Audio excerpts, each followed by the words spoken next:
तो फाइनली आ गई है पाकिस्तान की much awaited film touch button, जिसको देखने के बाद मेरा रिएक्शन कुछ यूं सा था। बवाल चीज है बे, साला सिस्टम मिल जाता है। और वैसे तो फिल्म इतनी मजेदार है कि इसका एक लाइन में रिव्यू हो नहीं सकता, मगर फिर भी मुझे करना पड़े तो मैं कहूंगा मजा आया।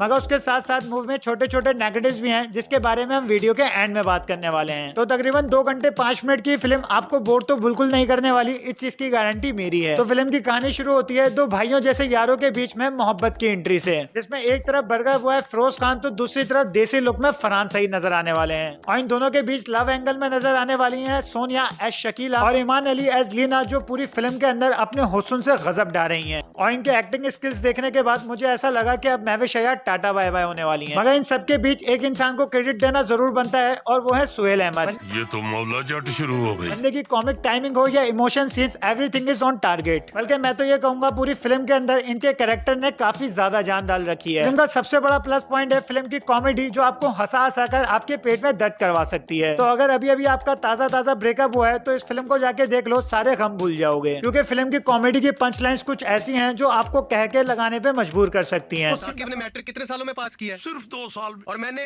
4 साल तो में। ज्यादा पढ़ाइयाँ किसने की? काका साहब ने। सीन तो इतने मजेदार हैं जिनके ऊपर आप तालियां भी बजा सकते हो। तो यार फिल्म देखने से पहले मेरी सारी नजरें फिरोज खान पर थीं, मगर फिल्म के दौरान सारी आईबॉल फरहान सईद ने खींच ली। मैं ये नहीं कह रहा कि फिरोज खान की एक्टिंग अच्छी नहीं थी, जिसके ऊपर आप कभी सवाल उठा ही नहीं सकते। हाँ, मगर फिल्म की डायरेक्शन कुछ ऐसी थी जिसको देखने के बाद आप फरहान सईद के फैन हो जाओगे। मगर जब जब स्क्रीन पर ये फरहान सईद और फिरोज खान वाला कॉम्बो आपको नजर आएगा, आपको बहुत मजा आएगा। सो इन शॉर्ट कासिम अली मुरीद ने इस फिल्म को काफी अच्छे से डायरेक्ट करा है, मगर फिर भी इस मूवी के अंदर कुछ नेगेटिव्स हैं जिनके ऊपर बात करना बहुत जरूरी है। जिसमें फर्स्ट वन है फिल्म की स्टोरी के दौरान बिला वजह के 6-7 गाने घुसा दिए गए हैं, जो सारी स्टोरी की फ्लो की ऐसी की तैसी कर देंगे। और सिवाय इस सॉन्ग के अलावा कोई ऐसा सॉन्ग नहीं है जिसको आप एंजॉय कर सको। और इनफैक्ट उर्वा हुसैन का वो आइटम सॉन्ग मेरे हिसाब से कोई जरूरत नहीं थी उसकी फिल्म में। आगे जिनको आंखें ठंडी करनी होगी उनको बहुत अच्छा लगेगा। सेकंड वन इस फिल्म के शुरू के 30 मिनट्स बहुत ज्यादा स्लो हैं, जो इतनी अच्छी मूवी बिल्डअप करने के लिए सहे जा सकते हैं। सह लेंगे थोड़ा सा। नंबर 3 पे है इमोशनल सीन। जी हाँ, जितना तगड़ा इस फिल्म में कॉमेडी को रखा गया है, उतना जस्टिस इमोशन सीन्स के साथ नहीं किया गया। नंबर 4 नेगेटिव फिल्म का नहीं बल्कि आपका है। जी हाँ, आप लोगों का, क्योंकि फिल्म के फर्स्ट डे के सेकंड शो में थिएटर बिल्कुल खाली पड़े थे।